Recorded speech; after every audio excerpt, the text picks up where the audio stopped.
Torah portion 42. Mattot and Masei. Tribes and travels. Bamidbar 30 verse 1 to 36 verse 16. Mattot, tribes. Bamidbar chapter 30. Adonai spoke through Moshe to the heads of the tribes. When a man vows a vow, by this word he does himself bind. When a woman makes a vow while in her father's house, on the same day her father can forbid what came out of her mouth. By Adonai she is then pardoned.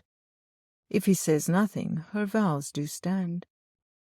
Her vows are confirmed when her husband keeps quiet, or by his word her rash words can be nullified. A widowed or divorced woman is bound by her word, unless spoken while married and her husband nullified it when he heard. Her crookedness he will bear if he does it afterward. Bamidbar chapter 31. Moshe had to take vengeance on the Midyanite. Thereafter of his earthly task he'd be free. 1,000 from each tribe were sent, totaling 12,000. Also Pinchas with holy utensils and trumpets in hand. They killed all the males and the kings of Midian, all 5. And Balaam the prophet was also no longer alive. With the captives and the spoil to camp they did return. And as Moshe met them, his anger did burn. For they brought the women which caused them to sin. He commanded they keep alive only the female children. They had to remain outside the camp for 7 days, cleansing themselves and all objects the appropriate ways. The plunder was counted of man and of beast, by Moshe, the heads of the fathers, and Eleazar the priest. Half of the plunder went to the congregation, and half remained for those who defended the nation. The men of war gave 1 out of every 500 to Eleazar. This was their contribution they gave to Yah. From Israel's half they gave 1 out of every 50, to the Levites who guarded their duty. The commanders of thousands and hundreds took account. Not 1 man was lost. In thanks they gave an amount. 16,750 shekels of jewelry in gold. To Moshe and Eleazar for atonement, we're told. Bamidbar chapter 32. The children of Gad and Bnei Reuven spoke to Moshe and Eleazar HaKohen. They asked favor to inherit the land of Yazer and Gilad, for it was perfect for their abundant livestock. At first he was upset, thinking they'll discourage Israel's heart, causing them again not to possess, but from their inheritance depart. He feared this will again ignite Yah's burning displeasures. But they requested to be allowed to build livestock enclosures and cities for their children while they go armed as men before Bnei Israel to help them inherit west of the Yarden. 3 times they confirmed they will keep their promise.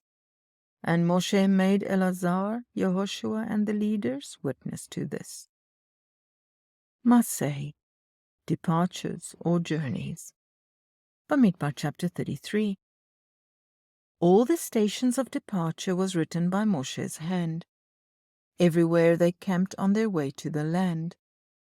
From Ramesses in Mitzrayim, where their journeys started, on the morrow after Pesach, when in boldness they departed. After their 4th stop they passed through the sea, 3 days into the wilderness. After Mara's waters of bitterness, they found Elam's 12 springs and 70 of a palm tree.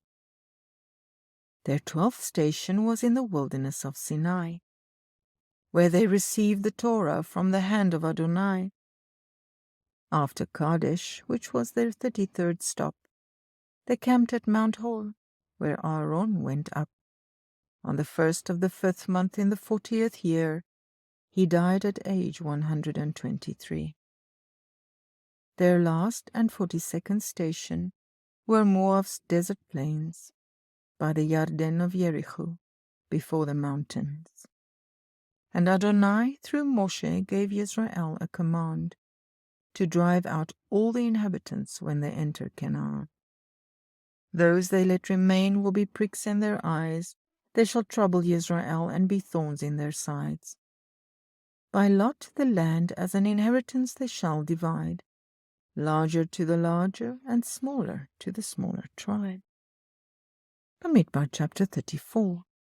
For Israel the borders of Canaan was given by Adonai, starting in the south, ending in the east, how they should lie.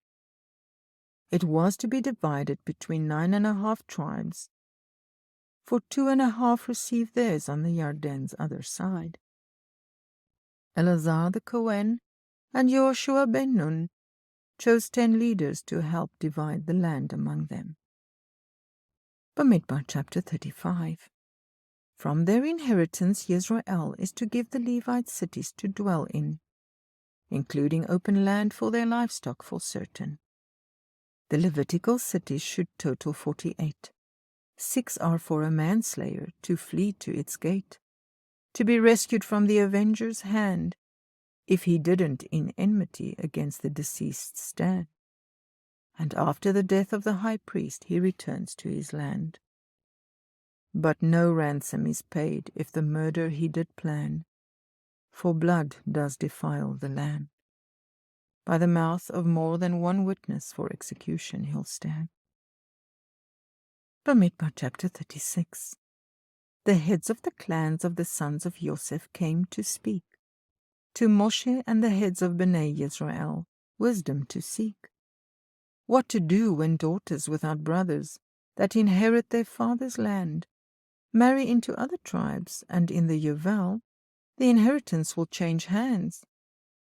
The ruling was given, they may marry who is good in their eyes, keeping it limited within their father's tribe. So the daughters of Zelophehad kept to this plan, and their inheritance remained within their clan. This concludes Bamidbar, the commands Yah gave by Moshe's hand.